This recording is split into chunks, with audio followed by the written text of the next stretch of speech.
Bien, Dios bendiga a todos nuestros queridos hermanos de la Iglesia Altos de Sion y a toda la gente que también nos sigue por las redes sociales en Escuela Bíblica Virtual.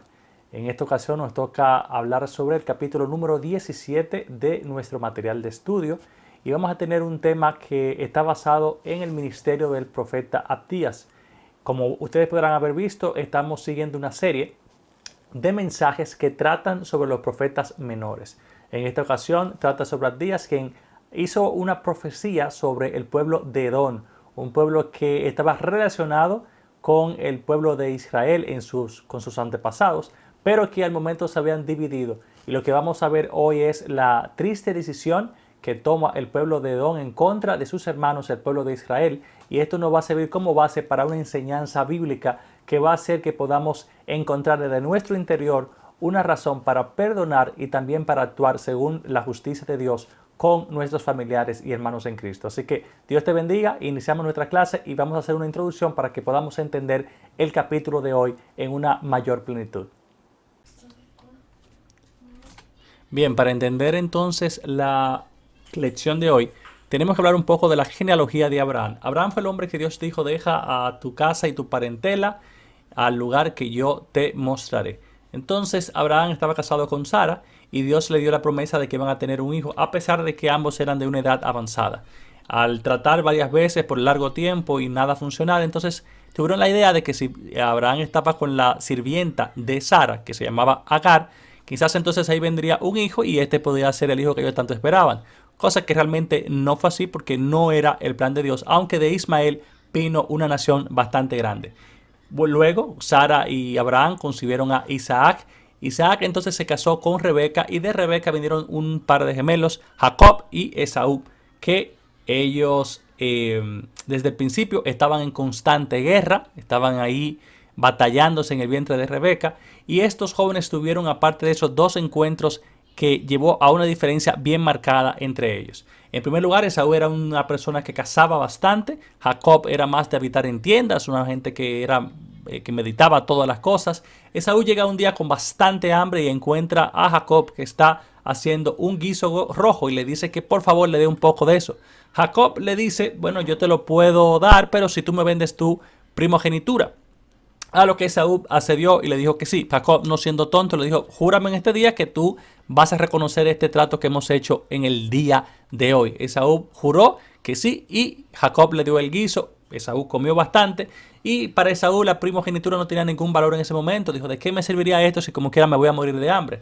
Entonces Jacob ahí obtiene la primogenitura y luego al momento en que el padre se está muriendo, o sea Isaac, entre Jacob y Rebeca hacen un complot para robar la bendición que iba a dar el padre de Esaú, Isaac, a este y que se la diera a Jacob. Siempre cuando los padres iban a morir daban una bendición especial a sus hijos y lo que hizo Rebeca y Jacob fue simular que Jacob era Esaú. Esaú fue enviado por su padre Isaac a buscar unos cabritos, a cazar y que le preparara un guiso antes de morir y darle su bendición. En ese momento Rebeca aprovecha y le dice a Jacob que le traiga unos cuantos corderitos que tenían en sus tierras. Esta se la trae a su madre, la prepara y Jacob le dice a la madre que si por alguna razón el padre se va a dar cuenta, él echaría una maldición sobre Jacob y en vez de conseguir bendición estaría entonces maldito. Rebeca le dice, confía en mí y créeme y que todo saldrá bien. En caso de que venga una maldición, esa maldición sea echada sobre mí. Entonces preparan los corderitos y luego que preparan los corderitos, Jacob se coloca las ropas de Esaú que la madre había buscado y aparte de eso con la piel de los corderitos cubrió las manos de Jacob, ya que Esaú era un hombre velludo y Jacob era un hombre lampiño. Entonces con esto cuando entra a la habitación del padre, el padre pregunta ¿quién es? Y Jacob le dice, soy yo, tu primogénito, Esaú. Y para Isaac fue raro porque hablaba como Jacob, pero decía que era Esaú. Le dice, hijo mío, acércate y dame un beso. Al acercarse y oler los vestidos de Esaú, entonces entendió que podía ser así. Aún más lejos, Isaac le toca las manos y ve que son las manos velludas. Entonces dice, bueno, habla como Jacob, pero realmente tiene el olor y la piel como de Esaú. Entonces le da la bendición a Jacob y luego que Jacob se ha marchado, entra Esaú haciendo honor al pedido de su padre con las viandas que él le había mandado preparar. Y entonces le dice, bendíceme. El padre dice, pero ¿cómo puede ser? ¿Quién fue que estuvo acá? Entonces ahí se dan cuenta de que había sido nuevamente Jacob el engañador. Esaú lloró amargamente y dijo, 2 veces me ha suplantado, una con la primogenitura y la segunda con la bendición. Dos cosas que son totalmente diferentes. La primogenitura significaba que el hijo mayor tenía mayor herencia que los menores y aparte de eso tendría el liderazgo y el juicio para decidir en cosas importantes de la familia. En este caso ya Jacob lo había conseguido por el guiso rojo y ahora también habían perdido la bendición, que era una declaración profética que daban los padres sobre sus hijos. Aún así, Esaú amargamente le pidió a su padre que diera una bendición sobre él, y en esta Isaac le dice que a su debido momento él sería liberado del yugo de su hermano. Recuerden que había sido dada una palabra de que el mayor serviría al menor, pero con esta palabra había esperanza para Esaú de que si él se mantenía luchando y peleando, podría liberarse de ese yugo. Y a su momento logró conseguirlo. Luego de ahí, Jacob salió huyendo por consideración de su madre Rebeca, la cual le dijo, mira, Esaú quiere matarte, y se consuela con eso. Mejor ve a las tierras de mi hermano para que consigas allá una mujer con quien casarte. Y así lo hizo. Luego de cierto tiempo, Jacob regresa a sus tierras y se encuentra con su hermano Esaú. Con muchísimo temor, Jacob viene ante él, pero se da cuenta de que ya Esaú lo ha perdonado y tiene un reencuentro donde realmente perdonan el pasado. Así podemos entonces entrar para entender que Esaú, después de ahí, pasó a habitar en el monte de Seir y es conocido como Edom. De ahí vienen los edomitas, y es por esto que en esta clase hoy vamos a estar hablando de la actitud de los edomitas contra los israelitas, ya en este caso el reino del sur, que es Judá. El monte de Seir, que tanto se habla, y las ciudades rocosas son estas que estamos viendo en pantalla. Aquí eran la capital de Edom, eran unas ciudades bien rocosas, bien altas, difícil de poder ser invadida por otro ejército. Inclusive cuando lo vemos desde una otra perspectiva podemos ver todas las montañas rocosas que habían. Por eso era tan difícil que los ejércitos alrededor pudieran venir e invadir esta ciudad, porque todos esos soldados se disponían en las cordilleras, en las partes altas de las montañas, y desde ahí podían ejercer la defensa de su ciudad. Aún así, a su debido momento, esta ciudad fue derribada. Nuestro tema de hoy es cosechamos lo que sembramos. Pensamiento central. Todos somos beneficiarios o víctimas de nuestras propias obras. Texto áureo. Como hiciste, se hará contigo. Tu recompensa volverá sobre tu cabeza. Los objetivos son saber que Dios castiga la injusticia y controla el destino del hombre. Comprender que las acciones determinan la felicidad o desgracia de una persona. Decidir llevar una vida correcta de acuerdo con la palabra de Dios. Capítulo 1. Predicción de la caída de Edom. Parte A. Por causa de su soberbia. La base bíblica está en Abdías capítulo 1 versículo 3 y dice: la soberbia de tu corazón te ha engañado. Tú que moras en las hendiduras de las peñas, en tu altísima morada, que dices en tu corazón: ¿quién me derribará a tierra? Bien, tal como vimos en la introducción, pudimos ver que Edom vivía en una zona montañosa y rocosa, lo cual hacía muy difícil su acceso. Por ende, Edom quizás se había llenado de orgullo, estaban ensoberbecidos, entendiendo que nadie podía llegar hasta donde ellos y derribarlos al suelo. Entendían que como nación estaban seguras por su posición geográfica y querían mantenerse en esa posición y hacer lo que realmente le viniera a su voluntad. Pero entendemos que las cosas no iban a ser así para ellos, porque Dios siempre tiene la última palabra. Igualmente, así como Edom estaba posicionado en una situación geográfica bien alta y que le daba una comodidad para pelear contra ejércitos invasores, muchas veces estamos en posiciones que nos hacen entender que estamos seguros, que nadie podrá quitarnos del lugar donde estamos, que quizás el empleo que tenemos, que quizás el lugar que hemos conseguido es algo que nadie podrá quitarlo de nuestras manos, pero siempre tenemos a alguien que puede estar al acecho. Y aunque quizás no lo pensemos así, si no entramos en soberbia, quizás Dios sea el que quite de nuestras manos eso que con gran esfuerzo hemos conseguido. Y también tenemos algo seguro, que no importa qué posición hayamos alcanzado, qué tanto Dios nos pueda haber utilizado en algún momento, si nos llenamos de soberbia y orgullo, de seguro que vamos a caer, porque esto es un principio bíblico que se encuentra en la Biblia. Así que recuerda, según la posición que tengas, mientras más alta, más humilde debes de ser. Vamos a la parte B. Su destrucción será inevitable. Base bíblica, Abdías capítulo 1, versículo 4. Si te remontares como águila, y aunque entre las estrellas pusieres tu nido, de ahí te derribaré, dice Jehová. Como seres humanos tenemos un entendimiento de que mientras más arriba estemos, más difícil es vernos caer. O sea, mientras más dinero se tenga, mientras más poder se pueda acumular, es más difícil que podamos caer al suelo. Y esto es realmente algo lógico. Una persona, por ejemplo, que tenga en una cuenta bancaria 200,000, 300,000 pesos, de repente se ve sin trabajo, bueno, pues puede durar un tiempo sin trabajo porque tendrá cómo manejarse. O sea, va a ser más difícil que caiga en un estado de pobreza. Pero hay una aplicación que Dios nos está queriendo enseñar a través de su palabra, es que no importa la posición que podamos tener.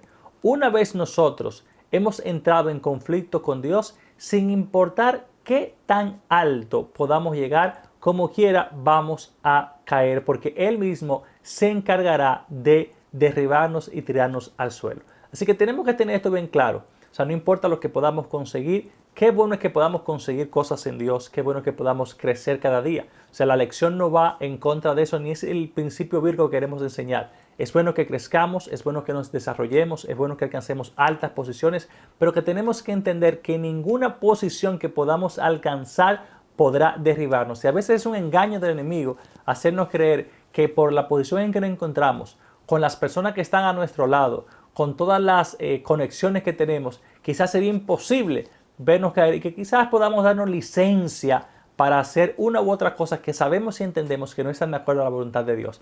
Pero no importa la posición, no importan los amigos, Dios quita todos esos enlaces una vez Él quiere hacer su voluntad tal y cual como lo hizo con Edom. Así que la humildad ante todo, aunque ciertamente tenemos que buscar los lugares altos, que esto nunca nos llene de orgullo ni de soberbia. Así que vamos al capítulo 2 de esta lección. Capítulo 2. Edom caerá por su falta de misericordia. La parte A dice, hacia el pueblo de Dios. Base bíblica, el versículo 10 y el 11 dice, por la injuria a tu hermano Jacob te cubrirá vergüenza y serás cortado para siempre. El día que estando tú delante llevaban extraños cautivos su ejército y extraños entraban por sus puertas y echaban suerte sobre Jerusalén, tú también eras como uno de ellos. Las injusticias que se hacen contra un extraño para Dios es algo que le ofende.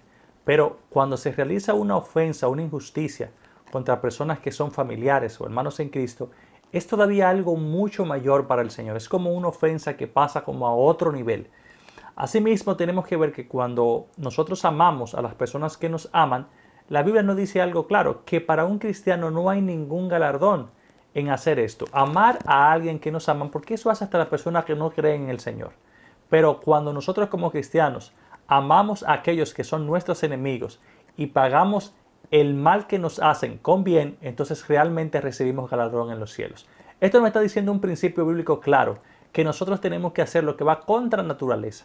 O sea, tenemos que amar aún a nuestros enemigos y con lo que se refiere a nuestras personas cercanas, hermanos en Cristo o familiares, tenemos que comportarnos como realmente es la voluntad del Señor, rectamente. En el momento en que ofendemos, en que herimos a uno de nuestros hermanos, es una ofensa que hacemos contra Dios y que es una ofensa grave. Vamos a la parte B para que aprendamos más sobre este tema. En el tiempo de su desgracia.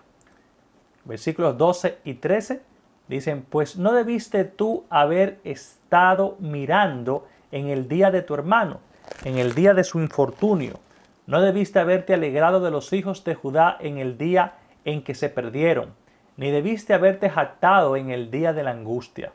No debiste haber entrado por la puerta de mi pueblo en el día de su quebrantamiento. No, no debiste haber mirado su mal en el día de su quebranto, ni haber echado mano a sus bienes en el día de su calamidad. En el momento de la desgracia de Judá, la Biblia dice bien claro que Edom, como pueblo, se quedó mirando como espectador. Se había alegrado de lo que le estaba pasando a Judá y se había inclusive jactado de eso. Pero de espectador, algo que nos llama la atención es que él pasa también a ser parte de aquellos que entraron y se unieron al pillaje.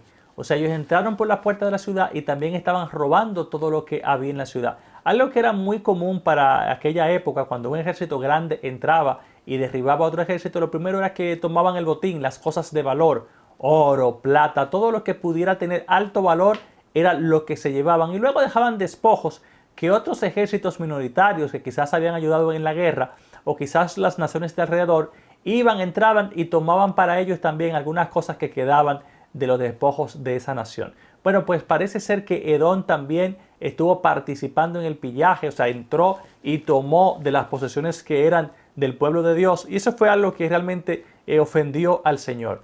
Pero esto lo vemos en nuestra vida aplicado cuando muchísimas veces como cristianos algún hermano falla, algún hermano cae, algún hermano comete una falta espiritual o quizás se ve en una desgracia, ya sea por ejemplo que se ve en una situación económica apretada.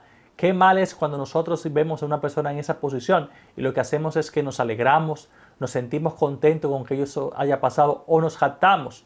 Tú ves, míralo ahí ahora, mira cómo se ve y ahora, mira cómo son las cosas. O sea, en el momento en que nos alegramos de la desgracia de un hermano, podemos caer en el mismo juicio que cayó el pueblo de Edom. O sea, no es el momento para alegrarse, no es el momento para jactarse, no es el momento para buscar el porqué, sino es el momento de mostrar misericordia, de mostrarnos hermanos, de ayudar a levantarse, de restaurarle y de hacer que Dios siga con esa persona. O sea, eso es lo que Dios está esperando que nosotros como pueblo hagamos.